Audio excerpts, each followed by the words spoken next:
Olá, nono ano. Então, vamos falar da química em si, né? Então, vamos falar agora da estrutura do átomo, das subpartículas que compõem ele, né? Que são aquelas partículas subatômicas, que são os prótons, os nêutrons, os elétrons, como eles podem ser identificados. Vamos começar a entrar na química mesmo, na estrutura dos compostos químicos. Então, primeira coisa é a gente definir o que são os elementos químicos, né? Que a gente vai falar bastante nas próximas aulas. O elemento químico, então, ele é um conjunto de átomos que possuem a mesma quantidade de prótons no seu núcleo.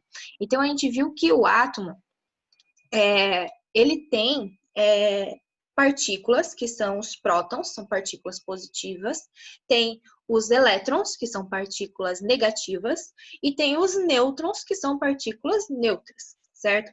Essas três partículas que compõem um átomo. E um átomo é uma combinação entre eles, de diferentes átomos se combinam, se rearranjam e formam, então, moléculas. Formam, então, se os átomos forem da mesma característica, mesma propriedade, então ele forma um elemento químico, certo? E vários átomos diferentes vão formar diferentes moléculas, tá? Então, um elemento químico, ele é um conjunto de átomos. Então, são dois ou mais átomos do mesmo tipo, forma um elemento químico, certo? Então, eles têm, os elementos químicos, então, eles têm a mesma quantidade de prótons no núcleo, ou seja, de cargas positivas no núcleo. Existem, até o momento, até 2020, foram descobertos, então, 118 elementos químicos, tá? O que quer dizer descobertos? Não quer dizer que só existam esses 118. Tudo que a gente consegue enxergar, tudo que a gente consegue pegar, tudo que a gente sabe que existe aqui no planeta Terra, a gente sabe do que ele é composto, tá? O que compõe aquilo. E tudo que a gente enxerga, tudo que a gente vê é composto por elementos químicos, tá?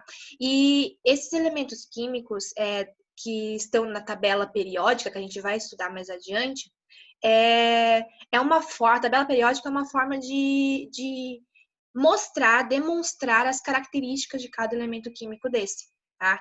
Então, o que se sabe, todas as propriedades desse elemento químico são 118. Então, tem 118 elementos químicos. Até há pouco tempo atrás, sabia apenas de alguns, né? Conforme o passar dos anos, foram sendo descobertos as propriedades dos elementos químicos. Não é que esses elementos químicos surgiram, eles sempre estavam lá. O ser humano descobriu as suas propriedades ao passar do tempo, tá? Isso é importante ficar claro. Então, na tabela periódica tem 118 elementos químicos, dos quais se sabem todas as propriedades dele, como ele age, como é no meio líquido, no meio gasoso, a sua temperatura de ebulição, de fusão, todas as suas características, certo? Então, são 118 elementos químicos. E contando, porque ainda podem ser descobertos mais elementos químicos, tá? Entre esses 118 elementos químicos conhecidos, existem os elementos químicos naturais, ou seja, que existem na natureza, naturalmente, no ambiente, e também tem os elementos químicos artificiais, ou seja, aqueles que foram produzidos no laboratório. Tá? Então, tem alguns elementos químicos que eles não é possível encontrá-los na natureza, no meio ambiente. Então, esses elementos químicos, eles só podem ser produzidos em laboratório. Então, dos 118 elementos químicos, tem alguns que são artificiais, ditos artificiais também. Tá? A combinação entre esses elementos químicos, entre esses 118 elementos químicos, então, que formam tudo que existe. Tudo que a gente sabe que existe no planeta é formado por uma combinação, um rearranjo entre esses elementos químicos que existem. Por exemplo, o nosso próprio corpo, os nossos órgãos, todos os tecidos do nosso corpo, os alimentos, todos são compostos por uma combinação desses elementos químicos.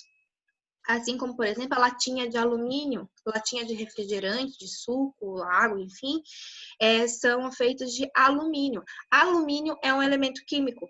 Então, uma junção de vários átomos de alumínio formam, então, a latinha que a gente conhece, a latinha de alumínio, tá? A molécula, o ATP, aquela molécula de energia que a gente estudou bastante lá no 8º ano. A gente falou dela sobre que dá energia para o corpo. Então, a quebra dessa molécula é uma molécula bem grande, ó, que é uma combinação de vários elementos químicos diferentes, como, por exemplo, o oxigênio, que é um elemento químico, o hidrogênio, que é um elemento químico, o fósforo, que é representado pela letra P, tá? E esses tracinhos representam os carbonos. Então, os carbonos também são elementos químicos. Então, percebe que uma combinação entre vários elementos químicos formam uma molécula, no caso, o ATP. Né, que é a molécula energética das células dos animais. E assim como formam muitas outras coisas que a gente sabe. Por exemplo, um copo de água. O copo é feito de vidro, né, nesse caso aqui. O vidro é uma composição química entre vários elementos químicos juntos. Dentro dele tem água. A água é um composto químico, é H2O, ou seja, tem duas moléculas de hidrogênio e dois átomos de hidrogênio e um átomo de oxigênio. Tá? Então, ou seja, mais uma combinação entre elementos químicos para formar algo. Então, só para a gente ter bem claro na nossa mente que tudo que existe é formado por átomos. Por isso a importância de se estudar os átomos, né? Para entender a origem de tudo que existe. Né? Então, como a gente viu também lá, quando a gente estava falando em biologia, lá do primeiro ser vivo, que a gente falou que os átomos se combinaram, formaram moléculas, essas moléculas se combinaram através dos raios que atingiam a Terra e fez com que essas moléculas se aproximassem e formassem, então, a primeira célula, e essa célula englobou outras moléculas e assim por diante. E foi falado também sobre os aminoácidos. Os aminoácidos são as moléculas que compõem a proteína. Então, primeiro foram formados os aminoácidos, aí as moléculas de aminoácidos se juntaram para formar a proteína, e as proteínas se juntaram e assim por diante. Então, percebam que tudo é formado de átomo, tudo é formado de moléculas. Tá? O nosso principal ponto vão ser as moléculas. A gente vai trabalhar, a gente vai falar bastante das moléculas. Tá? Mas para a gente entender o que é uma molécula, onde está essa molécula, do que ela é feita, a gente precisa entender o que é o átomo. Por isso que a gente vai estudar o átomo bastante também, tá? Então, vamos lá. Falando, então, do elemento químico, que é o nosso principal foco aqui, que a gente vai começar a estudar, vai usar bastante a tabela periódica. O elemento químico, ele tem um número atômico que equivale à quantidade de prótons no núcleo dele. Então, a gente viu que um átomo tem um núcleo e tem uma eletrosfera. No núcleo tem o próton e o nêutron. E na eletrosfera, os elétrons, como o próprio nome já supõe, né? Então, o número atômico, todo elemento químico tem um número atômico, ou seja, a quantidade de prótons que ele tem, ou seja, a quantidade de cargas positivas que ele tem, beleza? E para representar isso, ele é representado dessa forma, por um símbolo. Todo elemento químico ele é representado por um símbolo, ou seja, uma letra ou duas no máximo, tá? Vai ser, por exemplo, que nem o fósforo que eu falei. O fósforo é representado pela letra P. Porque os nomes também são nomes em latim usados, ou em inglês. Então, a primeira letra nem sempre vai ser o que a gente chama aqui. Por exemplo, fósforo seria o F? Não, seria P, porque fósforo em latim começa com PH. Então, por isso que o P representa o fósforo, tá?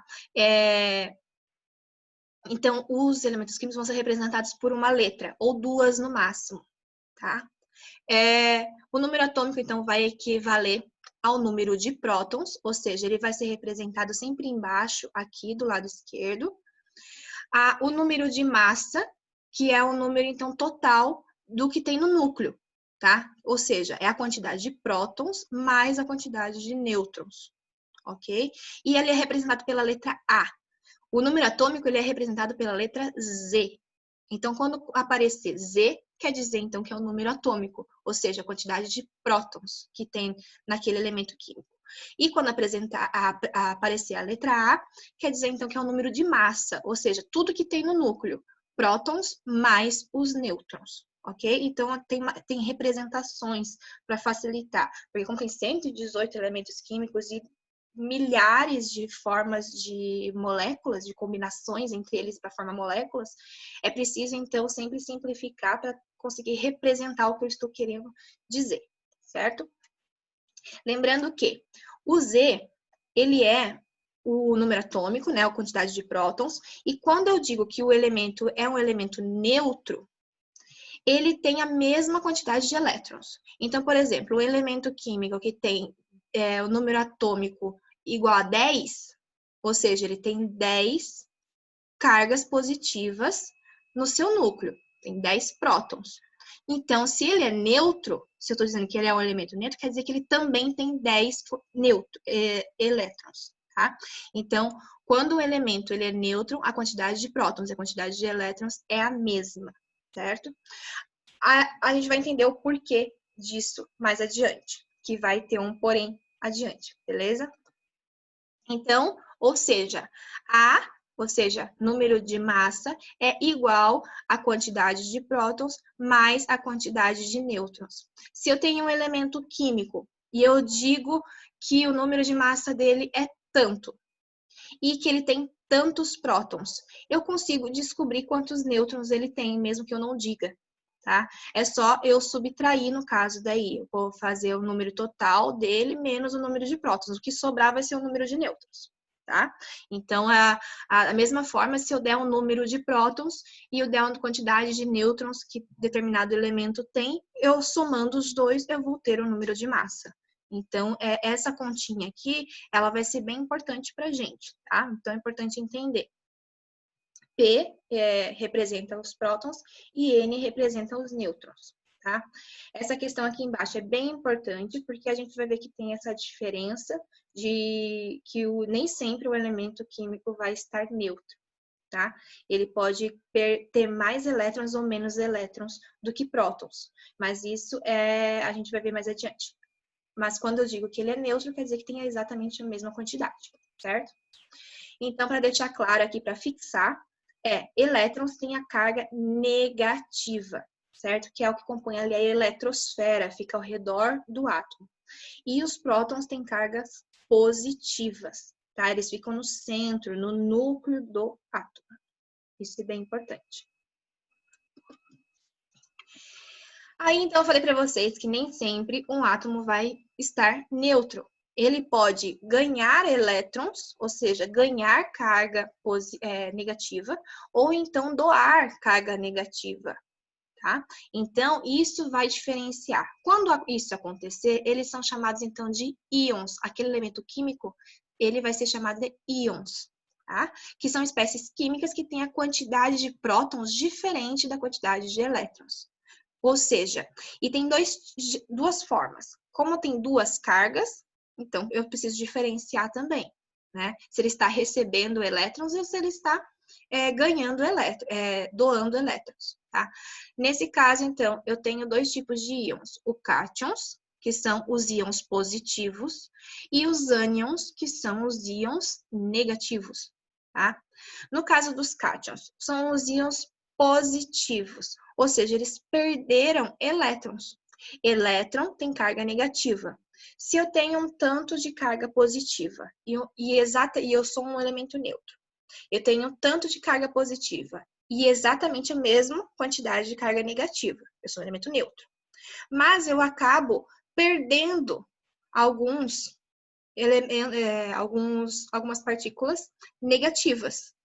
Com isso, a minha quantidade positiva vai ser mais alta do que a quantidade negativa. Então, por esse motivo, eu viro um cátion. Eu viro um íon, ou seja, que perdeu, tem a quantidade diferente de elétrons e prótons, mas ele está muito mais positivo do que negativo agora. Ele tem mais cargas positivas do que negativas. Então, por isso que o cátion é positivo. E o contrário vai acontecer, então vai ser o ânion. Tá? Se caso ele receber mais cargas negativas do que positivas. Então, ele vai ter mais carga negativa do que positiva. Aí, então, ele vai ser um ânion. Beleza? Vamos aqui um exemplo, então. No caso de um cátion, tem um elemento aqui, por exemplo, é o elemento cálcio, tá? Que é representado pela letra C e um A minúsculo. E aqui, o número de massa dele é 20. O número atômico, desculpa, dele é Z, é 20. Ou seja, e ele é um elemento neutro. Aqui, ó, átomo eletricamente neutro, tá? Ou seja, ele tem exatamente a mesma quantidade de prótons e a mesma quantidade de elétrons, certo? 20, 20. Ok, até aí ok? Aí o que aconteceu? Em uma ligação química, em uma reação química, ele acabou perdendo 2 elétrons. Ou seja, ele perdeu 2 cargas negativas dele. E agora, então, ele é um íon, porque é diferente a quantidade de prótons e de elétrons que ele tem. Se ele perdeu 2 elétrons, agora ele tem 18, certo? Ele tinha 20 e 20 cada um. Agora ele perdeu 2, então elétrons ele tem 18. Então, agora, a partir de agora, ele é um íon. Ele não é só um elemento químico, ele não é um elemento químico neutro. Agora ele é um íon. Tá diferente aqui, ó. Quando tem uma diferença nessa quantidade aqui, ele é um íon. Nesse caso, como eu vou saber se ele é um íon positivo ou se é um íon negativo? Se ele é um cátion ou se ele é um ânion? Eu vou observar o seguinte: quantas cargas positivas ele tem? É maior ou menor do que a quantidade negativa? É maior, certo? Então, ele vai ficar, eu coloco 2 cargas, a quantidade de cargas positivas que ele tem de diferença, tá? Em cima do símbolo aqui. E aí, então, eu consigo identificar que ele é um cátion. Ou seja, ele tem mais cargas positivas do que negativas, certo? E vice-versa, tá? No caso aqui, o oxigênio, que está representado no exemplo. O oxigênio tem um número atômico igual a 8. O Z é igual a 8. Um átomo eletricamente neutro, ele tem, então, 8 prótons e 8 elétrons. Ele é neutro, então tem exatamente a mesma quantidade. Numa reação química, ele acabou ganhando 2 elétrons, 2 cargas negativas. O que aconteceu, então? Ele ficou com mais elétrons, cargas negativas, do que prótons, que são as cargas positivas. Antes ele tinha 8 e 8, agora ele tem 10 elétrons e 8 apenas prótons. Ou seja, ele está mais carregado negativamente do que positivamente.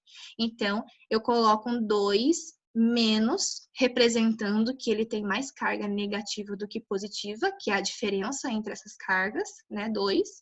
E aí, então, eu consigo identificar que ele é um ânion.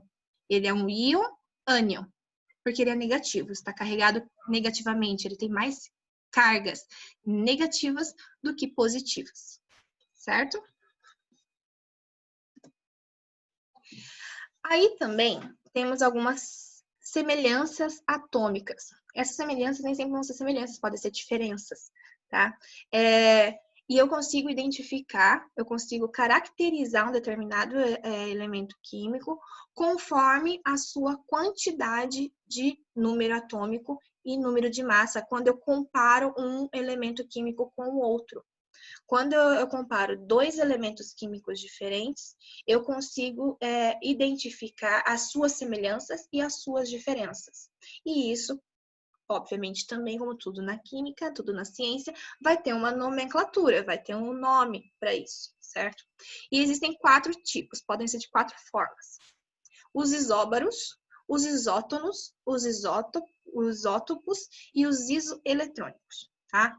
No caso dos isóbaros, os elementos químicos, 2 elementos químicos que eu estiver comparando, eles precisam ter o mesmo número de massa, que é representado pela letra A, e diferentes números atômicos. Quando eles apresentarem essa característica, eles vão ser elementos químicos isóbaros.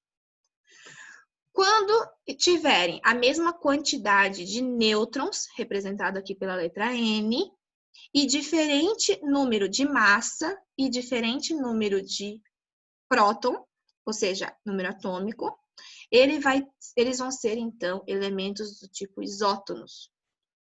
Quando esses 2 elementos que eu estiver comparando tiverem o número de massa diferente e o mesmo número atômico, eu vou dizer que eles são isótopos. E quando esses elementos químicos tiverem apenas a mesma quantidade de elétrons e todo o resto for diferente, eles vão ser, então, isoeletrônicos, porque apenas são iguais na quantidade de elétrons, tá? Lembrando que a quantidade, eu vou sempre levar em consideração um elemento neutro, né, nessa comparação, tá? Não íons. Aqui vamos, então, aos exemplos. Os elementos isóbaros têm o mesmo número de massa e diferentes números atômicos. Por exemplo, o elemento atômico, o elemento químico cálcio e o elemento químico argônio. O elemento cálcio, ele tem um número atômico igual a 20, que é representado aqui, ó, embaixo, do lado esquerdo. E o número de massa é 40. O número de nêutrons é o mesmo do número atômico, né, que é a mesma quantidade. E o número de elétrons é igual a 20, tá? Que é o mesmo número de nêutrons e prótons, o mesmo número atômico, certo? Então, entre um e outro, a única coisa que é igual é o número de massa. Olha só, os dois, tanto o argônio quanto o cálcio, eles têm exatamente o mesmo número de massa. Porém, o número atômico deles é diferente, o número de nêutrons dele é diferente e o número de elétrons dele é diferente. Quando isso acontecer, então eu posso dizer que cálcio e argônio são isóbaros. Já os isótonos, quando eles têm o mesmo número de nêutrons e diferentes números de massa e de número atômico, tá? Aqui, por exemplo, temos o silício e o magnésio. Eles têm, então, diferentes números atômicos, diferente número de massa, diferente número de elétrons, mas eles têm exatamente o mesmo número de nêutrons, tá? Então, eu posso dizer que o magnésio e o silício são, então, isótonos, certo?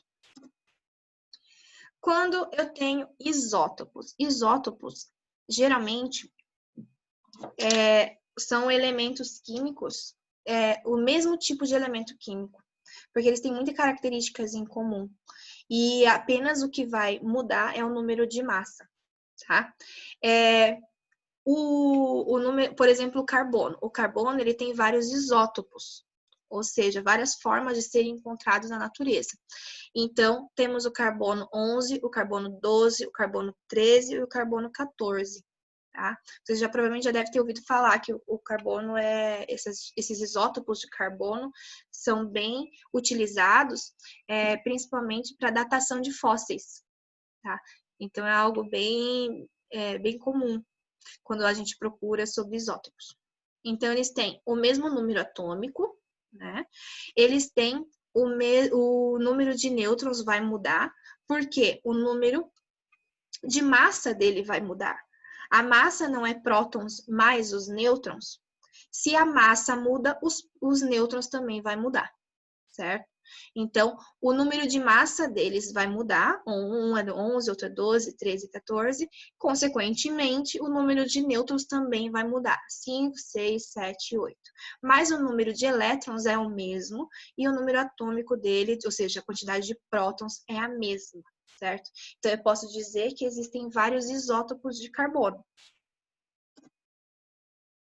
No caso dos elementos químicos isoeletrônicos, é quando eles têm a mesma quantidade de elétrons e todo o resto é diferente. Então, por exemplo, o flúor, o sódio, que é o Na, e o Ne. Então, esses três elementos químicos, eles têm a mesma quantidade de elétrons. Ó, perceba que os três têm 10 elétrons na eletrosfera. Mas o número de nêutrons é diferente, o número de massa é diferente e o número atômico deles é totalmente diferente. Então, isoeletrônicos é mais comum de quase todos os elementos químicos da tabela periódica são isoeletrônicos, são diferentes nisso, na quantidade de elétrons. Mas, como a gente viu antes, podem ter diferenças também na quantidade de prótons, na quantidade de nêutrons e na quantidade total disso, que é o número de massa. Eu falei para vocês também, quando a gente estudou sobre os modelos atômicos. A gente viu que o átomo, ele tem uma eletrosfera. Essa eletrosfera, ela pode ter camadas ou níveis de energia, tá? O máximo de níveis de energia que qualquer átomo pode ter são 7. 7 níveis de energia, até 7 níveis. Tem átomos que têm 1, 2, 3, até 7 níveis de energia. Não é regra todos terem 7, tá? Mas 7 é o número máximo. E Bohr, então, que foi aquele cara que descobriu estudou muito essa questão das camadas de camada eletrônica, né? Os níveis de energia. Ele determinou, então, como os elétrons se distribuem nessas camadas, tá? Isso é muito importante, prestem atenção. O Bohr, então, ele utilizou letras para identificar as camadas. Porque sim, ele quis, tá? Então, a primeira camada K, L, M, N, O, P e Q. A última camada é a Q. Como eu falei para vocês, nem todos os elementos têm até a Q. Tem alguns elementos químicos que têm só a camada K, outros que têm só a L, e assim por diante. O máximo que se pode ter são 7 camadas, tá? E ele percebeu também que nessas camadas tem uma quantidade máxima de elétrons que cabem nela, tá? E ele percebeu que na camada K, que é o primeiro nível de energia, o máximo de elétrons que pode ter nessa camada são 2. Na camada L, que é o segundo nível de energia, o máximo que se pode ter de elétrons nessa camada seriam 8. Na M, 18. Na N, 32. Na O, 32. Na P, 18. E na última camada, 8. Tá? Essa quantidade máxima de elétrons aqui é uma regra. Todos os elementos químicos, eles têm no máximo em cada camada essas quantidades aqui de elétrons. Isso é pré-determinado já, tá? O que vai acontecer? Dependendo do elemento químico, ele pode ter, por exemplo, pode ter 3 camadas. Um elemento químico que tenha 3 camadas, K, L e M, tá? Essas 3 primeiras aqui. Aí, aqui, ó, na representação, ele tem a camada K. Na camada K, ele vai ter no máximo 2 elétrons. Na camada L, o máximo que pode é quanto? 8. Então, na camada L, ele vai ter 8 elétrons também. Mas na camada M, que o máximo que se pode ter é 18, esse elemento químico específico tem 12. Pode? Pode. Tá? O máximo que ele vai ter nessa camada M é 18, mas ele pode ter 17, ele pode ter 16, 15, 14, até 18, entendido? Então, esses valores aqui é o máximo, tá? A quantidade máxima de elétrons que o elemento pode ter naquela camada, certo? Mas o elemento químico, ele pode ter menos do que esse valor aqui, certo? Entendido? Se ficou alguma dúvida, vocês anotem no caderno para a gente tirar na semana que vem da nossa aula ao vivo, que a gente vai fazer exercícios, resolver exercícios, corrigir os exercícios, certo? Então, fica aí o compromisso da página 493 e 494 para vocês resolverem, para a gente tirar as dúvidas e corrigir no nosso próximo encontro, certo? E no nosso próximo aula ao vivo a gente também vai fazer, eu vou dar mais exemplos para vocês. Belezinha? Então, a gente se vê em breve. Bons estudos, boa semana e até mais!